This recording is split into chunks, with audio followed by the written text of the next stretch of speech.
Começa agora mais uma edição do programa Direitos e Deveres. E eu tenho a alegria de apresentá-lo em companhia do Dr. Clóvis Brasil Pereira, que trouxe para nós aqui um convidado muito especial. Quem é o nosso convidado de hoje, Dr. Clóvis? Doutora Silmara, alegria de compartilhar o trabalho com você mais uma vez. Hoje o nosso convidado é o Dr. Carlos Alberto Vieira de Gouveia, conhecido como Carlos Gouveia.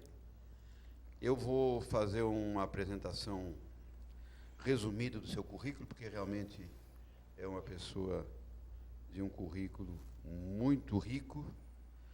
Dr. Carlos é jurista, membro da Comissão Especial de Seguridade Social e Previdência Complementar do Conselho Federal da OAB, assistente jurídico do Sindicato dos Servidores Públicos Federais, coordenador da Assessoria Jurídica Previdenciária no Instituto Paulista de Medicina, pós-graduado em Direito Processual Civil, especialista em Direito Administrativo, Constitucional, Previdenciário, é mestre em Ciências Ambientais, doutorando em Ciências Sociais e Jurídicas, é coordenador da pós-graduação em Direito da Seguridade Social, em Direito Público, em Direito Tributário e Empresarial, MBA em Direito Previdenciário da Faculdade Legal aqui em São Paulo, é professor de pós-graduação da Univap de São José dos Campos, da Unisal em São Paulo, da BBG do Paraná, IBEST São Paulo, FADI e professor orientador da ESA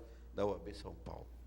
É palestrante do Departamento Cultural e Eventos da OAB São Paulo, professor de cursos jurídicos, autor de várias obras jurídicas, colaborador de editoriais, portais jurídicos e programas televisivos. Gostou ou não, doutora Silmara?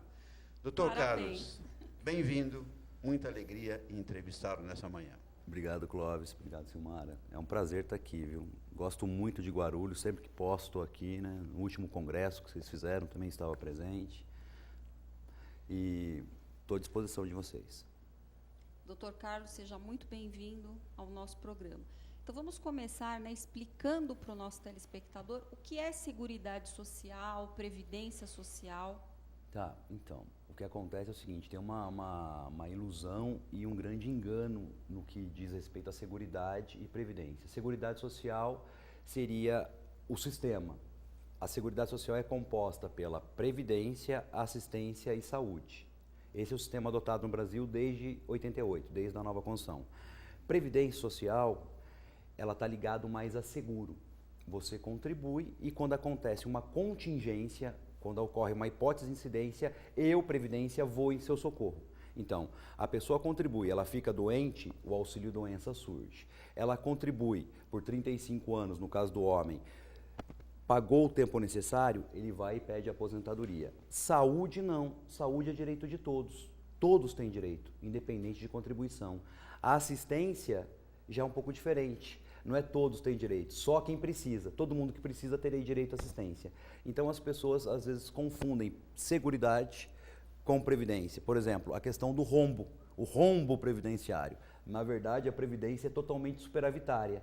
Quem é deficitária é a Seguridade Social. E todo mundo fala que quem é deficitário é a Previdência, quando na verdade não é isso. Qualquer aumento que se cogita para o aposentado, fala, não, isso vai aumentar o rombo da Previdência. Sim, e na verdade, Clóvis, como eu falei, é um engano. A Previdência ela é superavitária e muito. A Seguridade que é deficitária. O problema é, eu tenho só uma pessoa, só um ente, bancando esse próprio ente mais dois, ajudando a bancar mais dois, que é a saúde e a assistência. Sem contar na aposentadoria dos rurais, né, que até pouco tempo atrás não contribuíam. E eles se aposentavam por idade sem contribuir, com o salário mínimo. Então, quer dizer, o rombo, entre aspas, não é previdenciário, é um rombo social, um pouco diferente. Na verdade, existe uma dívida social muito grande, né? Sim, se você for imaginar que o dinheiro previdenciário foi usado para N coisas, a gente pode lembrar, nós que somos mais velhos, né? Transamazônica, Ponte Rio-Niterói, Rodovia Presidente Dutra, né? Sem falar que hoje o INSS detém a maior quantidade de imóveis públicos do Brasil. Sem falar que o maior devedor do INSS são os municípios. Vai cobrar então. Antes de vir falar em aumento, cobra quem deve para você. Depois eu vou falar em aumento. Então a gente vai ver que uma regra que está vindo aí, vai ser horrível para todo mundo, é a regra 95-85.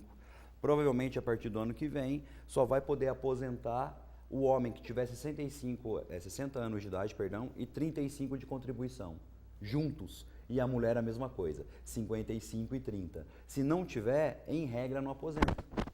Então agora você vai ter uma aposentadoria híbrida, que a nossa Constituição, em regra, nem permite. Mas em matéria previdenciária, né, doutor Carlos, a inconstitucionalidade é uma constância.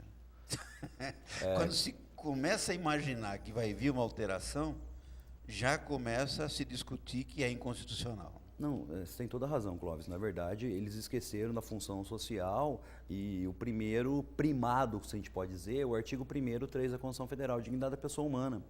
Eu estava discutindo esses tempos atrás, em Brasília, com alguns ministros, inclusive, a questão da prescrição em decadência previdenciária que está muito em moda.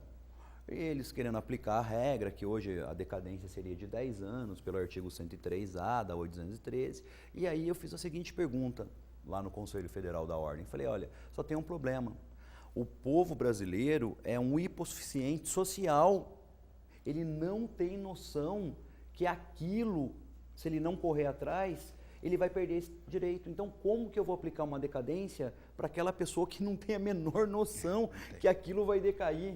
Se você pega uma carta de concessão e dá para um advogado que não é especialista na área previdenciária, ele vai olhar aquela carta de ponta cabeça, de frente para trás e não vai entender nada. Então, como que eu vou aplicar decadência? É impossível. Não tem como decair um direito social, Clóvis. Imaginou? Como é que você decai direito social? Realmente é um absurdo. Doutor, recentemente o senhor lançou uma obra sobre, com a denominação Benefícios por Incapacidade e Perícia Médica, né? O senhor poderia falar para nós sobre esses benefícios por incapacidade? Sim, posso. Na verdade, a gente fez esse livro atendendo a pedidos. Hoje, aliás, ontem eu tive a grata surpresa de saber que ele é um dos 10 mais vendidos do Brasil, né? Entre os 3.000 livros consultados, ele está na posição 6ª ou 7ª. Isso com 2 meses de livro, então é bem interessante. Ele trata virtualmente de aposentadoria por invalidez, auxílio-doença, auxílio-acidente e um benefício que pouca gente conhece, mas deveria conhecer, que é o benefício de prestação continuada, o que os colegas aí, advogados e os juristas chamam de LOAS. Então ele trata desses 4 benefícios. Os benefícios por incapacidade normalmente vêm pela hipótese de incidência falta da capacidade para o trabalho. Então, eu sou segurado do INSS, não consigo mais me manter, prover o meu sustento, pago o INSS? Pago. Vem esses benefícios por incapacidade. A única exceção é esse da LOAS, que é um benefício existencial. Então, se eu for miserável e estiver incapaz, vem um benefício de um salário mínimo e me mantém. Eu estava imaginando esses dias quantas pessoas nós não temos aí nas nossas grandes cidades, morando debaixo de marquises, passando necessidade, totalmente incapazes, e ele não sabe que ele tem direito a esse benefício de um salário mínimo. Esse benefício de um salário mínimo da LOAS foi criado justamente para ele. Sim. E ele não tem a menor noção que ele teria direito a isso. Então, quer dizer, o que adianta eu ter um benefício belíssimo como esse benefício de prestação continuada se o legitimado, o titular dele, não sabe que ele tem direito? Então, muitas vezes você vê a pessoa passando fome, passando necessidade e poderia estar ganhando um salário mínimo. Aí até um apelo para nós também, viu, Clóvis, enquanto entidade de classe OAB, nós não temos uma campanha sobre isso. Uma das missões da OAB, uma missão constitucional da OAB, do artigo 133, é promover a justiça, a equidade. Nós não temos. Às vezes eu passo indo para São Paulo para dar aula, vejo aquelas pessoas, né, pedindo esmola. Às vezes não é porque o cara está pedindo esmola porque ele é safado, porque ele é sacana, é porque ele não tem condição de trabalho. Às vezes você percebe que ele é portador de uma necessidade especial. Poderia estar com um salário mínimo, tendo uma vida digna. Realmente, nós... Infelizmente, nosso país, né, nesse ponto.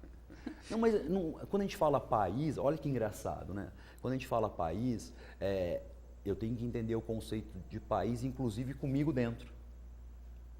Então, quando eu falo país, somos nós. Então, nós deveríamos estar fazendo alguma coisa, né? Mas é complicado, a gente fica atarefado com as nossas coisas do dia a dia e esquece de fazer alguma coisa para o próximo, que é horrível. Doutor Carlos, nós nos entusiasmamos nessa manifestação aí e terminamos até avançando no intervalo. Estou recebendo o sinal aqui da produção, desesperado, que nós cruzamos a linha faz um tempinho já. Então, nós vamos ao nosso primeiro intervalo. Lembramos que o programa será reprisado sextas-feiras às 7h30, sábado 21h30 e domingo às 22 horas. Você também pode nos auxiliar sugerindo novos temas para debate e, se quiser ter seu estabelecimento comercial divulgado nesse programa, pode fazê-lo enviando um e-mail para direitosideveres@oabguarulhos.org.br.